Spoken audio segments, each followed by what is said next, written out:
So I just finished Ginny and Georgia season 3, and first off, shout out to the dinosaurs who fossilized into gas and gave the cast and crew the fuel to work, because they absolutely killed this season, pun intended.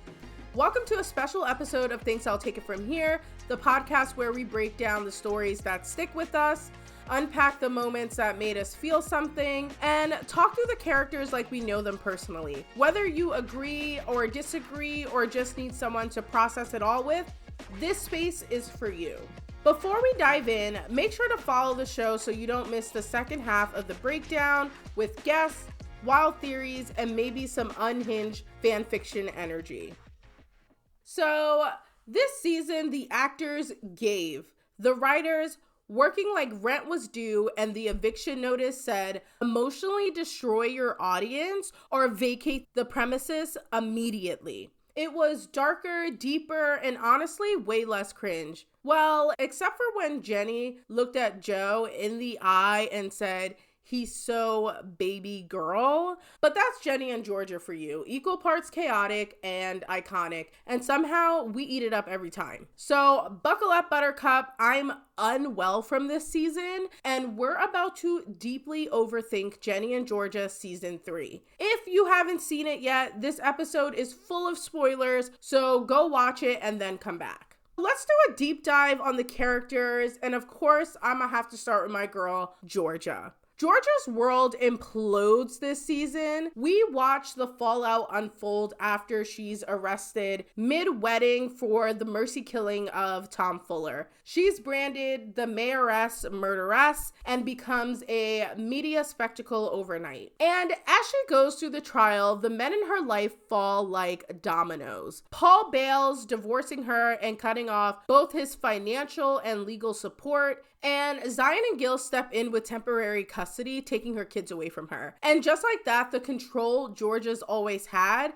it's gone. So she does what she does best. Spins a web of lies. She also faked a pregnancy and started a plan for escape. She cuts off her ankle monitor, steals Marcus's bike, and rides straight out of Wellsbury, convinced her kids are better off without her. But in the end, she turns around and turns herself in for Ginny and Austin. So if you had any questions on if Georgia actually cares about her kids, I feel like this was evidence of that. With Ginny's courtroom strategy and Austin's false testimony, Gil ends up taking the fall for the death of Tom Fuller, and somehow Georgia walks away free at the end of the season. Through it all, Joe becomes her unexpected anchor, the one man who never turns his back on her.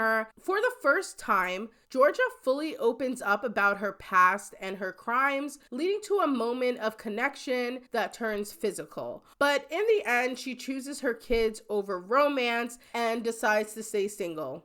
For now. Throughout the season, you can see Georgia is exhausted. The invincible survivor from her flashbacks is still there, but now she's frayed, human, and unsure of what survival even means anymore. And for the first time, we see she's not running from her past. Now, Ginny this season, she fully stepped into her villain origin story. She manipulates outcomes like a pro, blackmailing Cynthia, recruiting Simone, and convincing Austin to lie on the stand, all to save Georgia. And she doesn't flinch, even when it costs her pieces of herself. I mean, Homegirl was smiling as her chess pieces moved into place in that courtroom. Now, amid the chaos, she has a brief, emotional, detached fling with Poetry Boy, which ends in an abortion.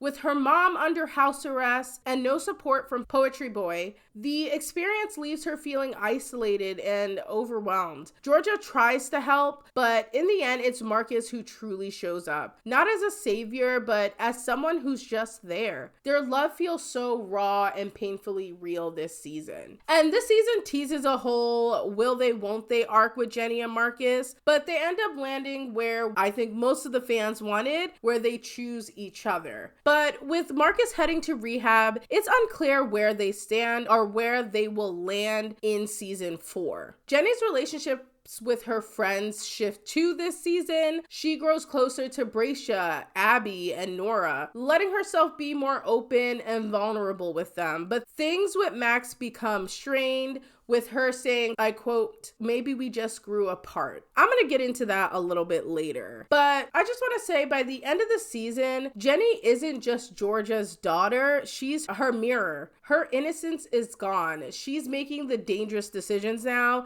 and she's embracing that power she once feared, and honestly, you could tell she's kind of loving it. Now it's time to talk about Austin.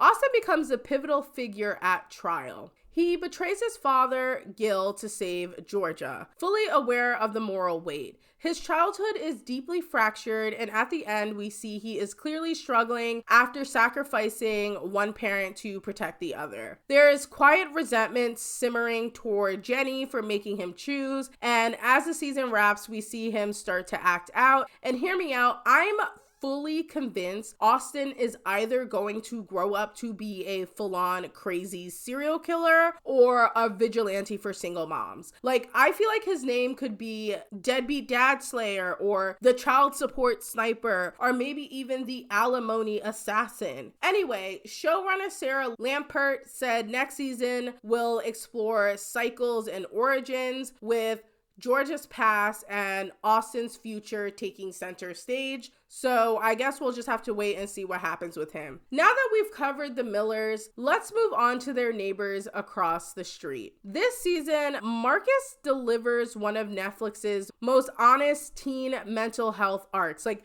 I'm surprised because this is the same company that did 13 Reasons Why. But in Ginny and Georgia, Marcus's depression spirals into alcoholism, and the way they showed that with him hiding his bottles is often the reality for a lot of people who struggle with addiction. We watch him black out, push people away, and carry this deep aching guilt for how his pain ripples through the people he loves. And yet, despite it all, he often acts as the quiet moral compass of the season. The way he defends Ginny and Georgia to his family, the way he shows up for them both in exactly the way they need when they needed it, was great to see, even if it came with some light vandalism. Marcus has such a big heart. He cares deeply, even when he's falling apart. I just hope he learns to give himself the same softness and support he gives everyone else when he goes to rehab. Now, we need to talk about Max because social media has been in a tizzy about this character this season. And we can't talk about Max without unpacking the friend group fallout, because Abby, Jenny, and Nora didn't just stop confiding in her overnight. They pulled back for a reason. Max has a habit of making everything bigger than it needs to be. She's intense, reactive, and somehow always becomes the main character, even in a room full of other people's problems. That might sound harsh, but let's be honest, the way she treated Abby and Jenny after season 1 wasn't just dramatic, it was mean. You can feel the tension this season. Abby, Jenny, and Nora are more guarded around her. They learned that with Max, it's not always safe to open up. There's always the risk of a blow up, of their pain becoming part of her spotlight. And that dynamic, it didn't just start this season. It's probably been building for years, even with just Nora, Max, and Abby. The writers always have Max going through something chaotic, and for some reason, it's always scheduled during the opening night of the school musical. I mean, the Sophie and Silver drama backstage this season was wild. I don't know how this girl keeps landing lead roles while fully spiraling, but you know what? Theater kids are built different. And here's the thing, it's not just about the friend group though. At home, Max is the twin of someone who's always needed more help, more care, more emotional bandwidth. Marcus's struggles with depression and even more recently addiction have pulled so much focus in their family. And Max, she's been left to self-regulate the only way she knows how, through performance. So now she's the one who's always on, the loud one, the chaotic one, the one who overcompensates to feel seen. It might be ADHD, it might be unprocessed hurt, It might just be Max being Max. But this season pulls back the curtain and shows us what's really there. A girl who's hurting, overextending, and trying so hard to feel like she matters. Max has always been a lot, but this season reminds us she's a whole person. Messy, anxious, attention-seeking, and still growing. And honestly, I feel for her. I get why she is the way she is. I just don't think her friends do, and that's why they don't extend her any grace. Now, on to the rest of the main group. Abby, unlike Nora, got a lot more screen time this season between her body image struggles, her awkward family dynamic, and a budding and refreshingly honest relationship with Tris. She really starts to carve out a space that's fully her own. She's raw, real, and finally learning how to be vulnerable without apologizing for it. And growth really looks good on her. And listen, I see some of y'all are trying to ship her with Marcus. Don't start that. I don't want to see not one single fan edit. It's Marcus and Jenny all day, every day, and we need to stay focused. Now, this season, we see Nora struggle with being around Jenny and Georgia. We learn it's because of how close her family is to Cynthia's. Watching her friendship with Jenny fall apart and then slowly rebuild through vulnerability and simply showing up when someone's hurting was genuinely refreshing. I just wish we got more of her. There's so much potential and she deserves more screen time. Now, let's get into the men in Georgia's life. First, let's talk about Paul. I do think his love for Georgia was real, but so was his ignorance. Their marriage fell apart like a $10 Shein dress in the dryer. He realized way too late that he had fallen for the curated version of Georgia, and maybe deep down, he never really wanted the full picture. Now, here's a hot take that might trigger the Mayor Paul stans, but let's be real. Paul is not the noble victim social media makes him out to be. Y'all are doing too much, okay? He jumped into a marriage with a woman he barely knew. He married her because he saw a beautiful woman with kids that would show voters he is a family man, and also because of how helpful she was at the mayor's office and for his campaign. Georgia wasn't just a partner, she was a political asset. And for my fellow history nerds, fun fact, we have only had one lifelong bachelor president, and that was James Buchanan, and his niece actually served as like a bootleg first lady. And let's just say his close relationship with his vice president had people talking, if you know what I mean. Point is, Paul absolutely saw Georgia as his own path to the White House. This season, we finally saw how manipulative Paul could be. He threatened Nick, literally told him he'd tank his career if he quit. Then he fired him anyway, just to have someone to blame for when his political dreams started to crumble. Paul can't take accountability to save his life. He is just another privileged frat bro in khakis. And our girl, she could do way better. Yeah, the fake pregnancy was messy, but Paul weaponized it like he hadn't been eating good off Georgia's chaos from the start. He didn't just walk away. He abandoned her, painted himself as the victim, and acted like he didn't play a part in his own downfall. Honestly, I hope the baby's not his. If you're Team Joe, hit the share button and send this to a friend who needs to stop fighting it and join the Joe bandwagon already. Speaking of messy men, let's talk about Zion. I know a bunch of y'all just gasps, but listen, Zion is a complex character. This season really forced me to sit with the uncomfortable truth that maybe he's not a good guy. All right. Maybe he's not terrible, but let's not kid ourselves. He's certainly not the best father. He's the cool dad, the motorcycle, vinyl record, I'll teach you about poetry instead of parenting dad. But when it came time to actually show up, he was more of a vibe than a parent. And instead of owning that, instead of recognizing that he wasn't around when it mattered the most, he took it out on Georgia. Let's be real, his decision to try and pull Jenny away wasn't about Jenny's well-being. It was about him trying to retroactively prove he could be a better parent now, as if that just erases everything he missed. Does he love Jenny? Absolutely. But love without presence and accountability doesn't necessarily make a good parent. And I know he's fine, y'all. I see it. I have eyes. I get it. But that does not excuse him being mid-tier at fatherhood. Let's see how he handles joint custody in season 4. But also, side note, his mom judging Georgia for having a very empty seasoning cabinet took me out this season. I died laughing.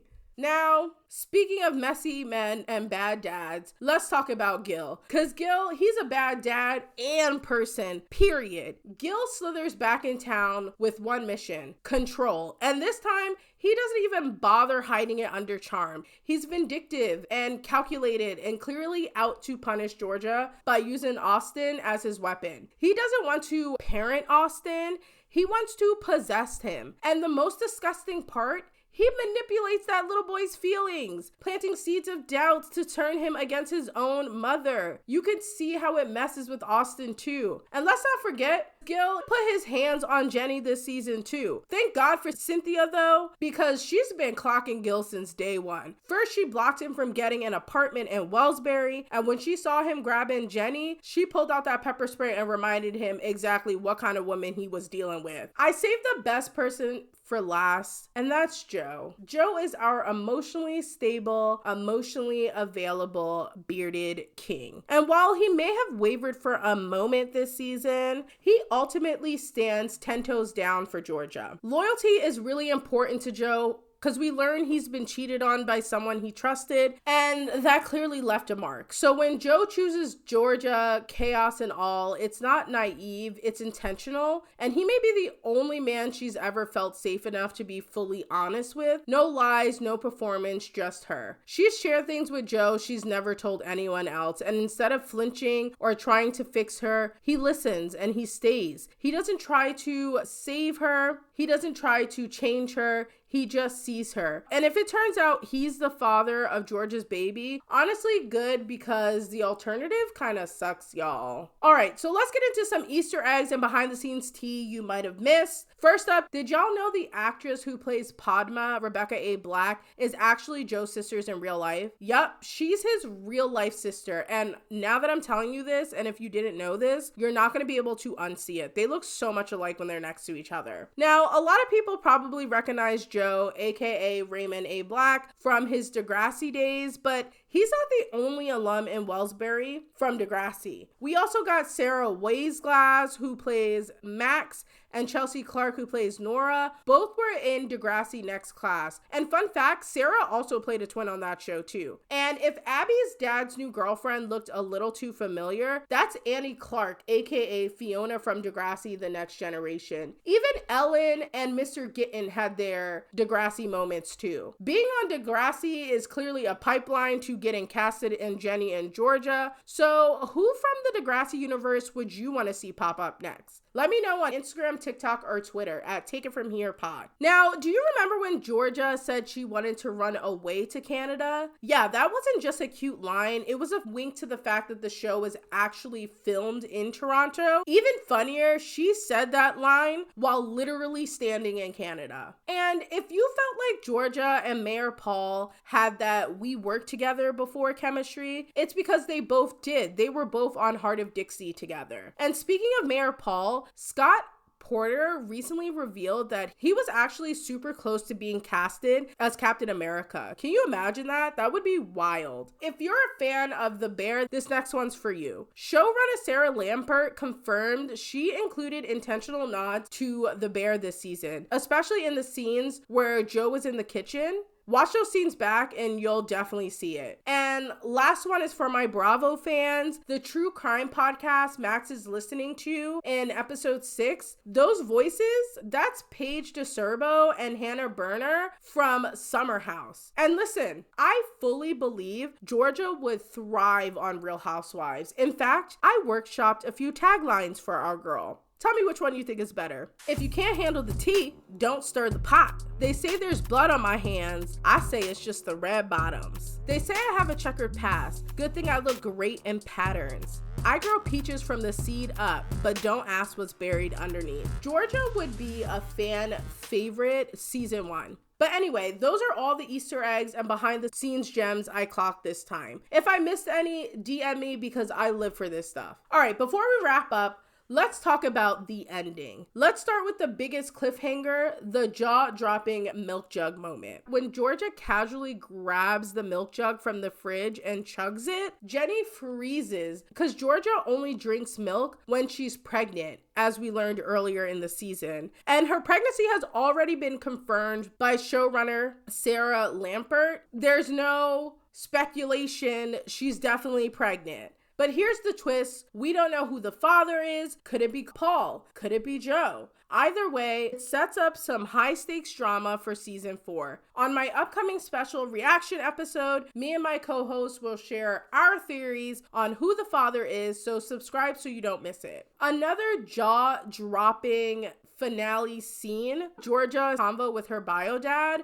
who warns her that her mother and stepdad are dangerous. One of the season's final shots, we see them, or a couple that looks like them, do a drive by the house. Our girl Georgia certainly isn't going to know peace in season 4. And y'all, I have a feeling Austin is gonna kill her stepdad. I just have a feeling. Anyway, season 3 was definitely about consequences. Season 4, I think it'll be all about breaking cycles, family, identity, and the roles we've been forced to play in life. That's all I have for this episode of Things I'll Take It From Here, but don't go too far because I have that brand new episode dropping next week featuring 2 incredible guest hosts. We're unpacking our reactions and deep diving into some wild season 4 theories. Subscribe so you don't miss a thing, and in the meantime, follow Take It From Here pod on TikTok, Instagram, and Twitter for more chaos, hot takes, and recaps. I'll catch you guys next time.